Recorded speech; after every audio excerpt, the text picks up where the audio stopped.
What's going on, guys? I'm back with another Call of Duty video, and in today's video we are going to be ranking all 9 specialist abilities.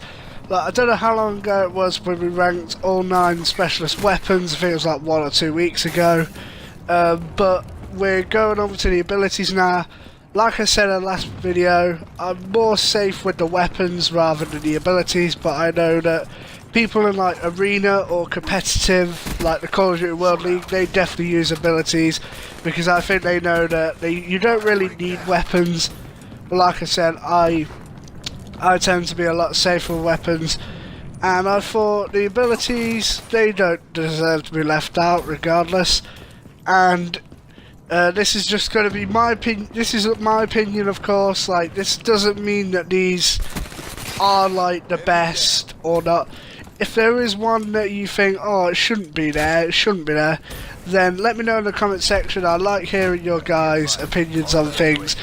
And make sure you leave a like button down below. And let's get into the video. So starting this off, this is one that Ali A is going to kill me for. But at number 9, which is, in my opinion, the worst one, combat focus. Now this one isn't really bad, but it's bad for me because I don't, unlike Ali A, I don't tend to survive. I can get a lot of kills, but I don't tend to get high kill streaks. So these score streaks, like, I don't get them, like the Wraith or like the Power Core I'm going for now. But I know people like Ali and that lot can survive, and they're good at the game, so they prefer combat focus. Like I said, I'm not saying it's bad or anything, but I think it's bad because it doesn't suit my playstyle. And yep, number 9, combat focus.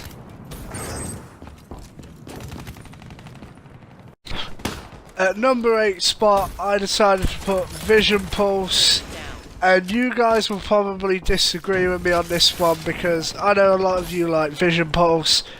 But to be honest, when I saw this in the beta, I thought, wow, this is going to be like Oracle from Ghosts, or like the threat detection thing from the UAV and Advanced Warfare. And when I used it, I thought, it's pretty good, but it doesn't really last too long. I understand if it lasted a lot longer it'd probably be too overpowered, but it's a specialist, so it's got to be a little bit OP. And not to mention that it doesn't even cover the entire Nuketown. I wouldn't expect on other maps, but Nuketown, this is why it's at number 8. I'm sorry. At number 7 we have Heat Wave. Now, I don't really tend, it's just like the Purifier, people wreck with this specialist, but I don't wreck with it at all. Like, it is I'm pretty bad with Heat Wave, so it's like, it's one of those things where if you're not good at it, you won't get good at it with it. Like one of my friends actually got a helped himself get a chain kill because of a heat wave. He jumped in an enemy spawn and he heat waved about 4 of them, I believe, and then he killed 4 people rapidly before then. And I'm pretty sure he was playing Ground War, and he actually got a chain kill medal. So, but I'm just not good at it, so that's why it comes in at number 7. At number 6 we have Glitch. Now, Glitch was a pretty annoying. First of all, Glitch was going to be an annoying one to get kills with, but after one of my friends showed me a little hack you can do with it, which is C4, like throwing C4 and then glitching. That's when the kills are easy. But even then, after that, like, Glitch isn't really. If you're just using guns, Glitch isn't really the best. But I see our tactical players use it. They use it in case there's a if you get caught in a gunfight with the wrong gun, and so they can glitch out of there and they will avoid the gunfight and avoid death. But at the same time, it shows your location, so I'm not really too fond of this. But it comes in at number 6. At number 5 we have Psychosis. Now this one is, I didn't really care too much about this one at first, but when I actually properly used it, it's a pretty good ability. It can be used to troll people.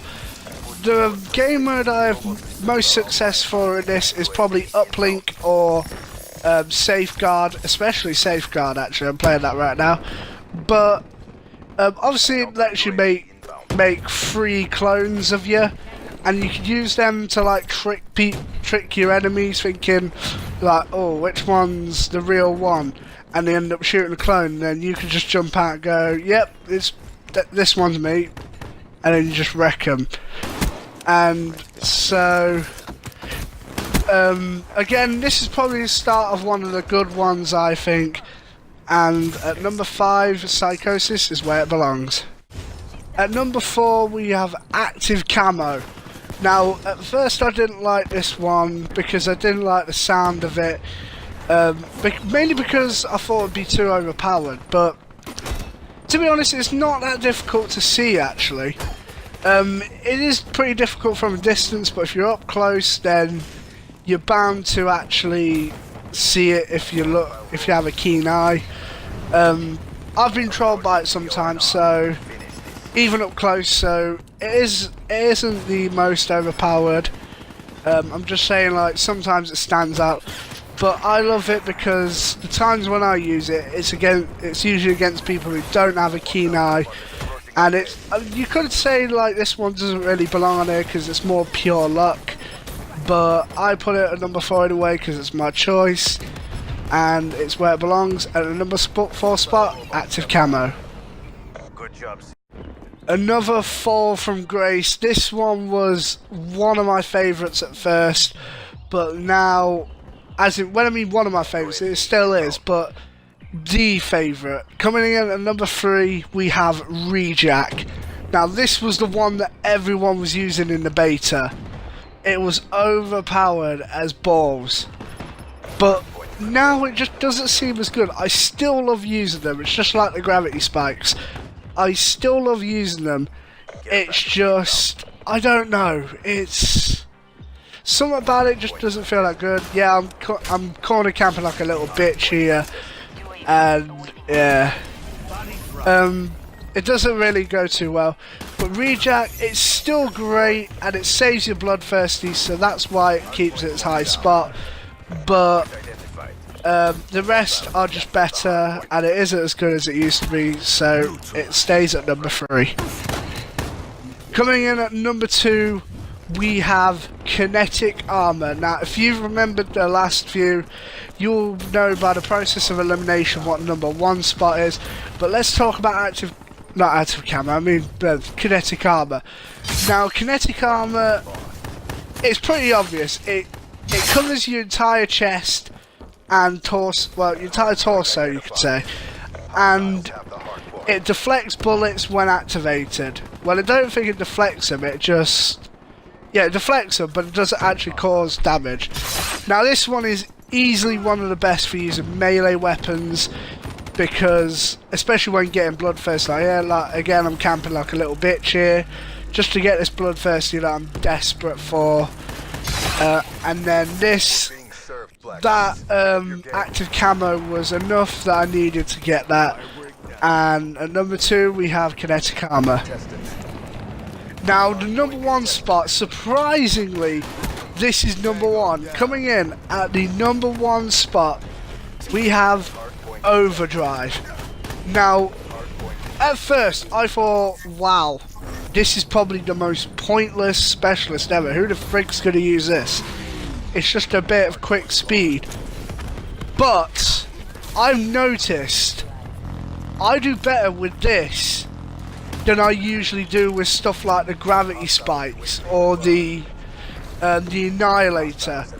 I'll probably say I'd still do better with the Tempest, because the Tempest is just amazing, but especially compared to all the other specialist abilities, this thing, oh my goodness, you run so fast. It's like you're like the Flash or Sonic or who else quick? Dash from The Incredibles. Like you just run at incredible speeds, and using the marshals as well for this, and gung ho. Oh! I don't think I've ever gone on a more mental kill streak in my life in the smallest amount of time. And Overdrive, a lot of you will disagree with me on this, but honestly, Overdrive, easily the best. No, to me, no other specialist specialist ability will compare. And if you see me with a specialist ability, it'll most likely either be active camo, rejack, kinetic armor, or the majority of the time it would be Overdrive, and that deserves its spot at number 1.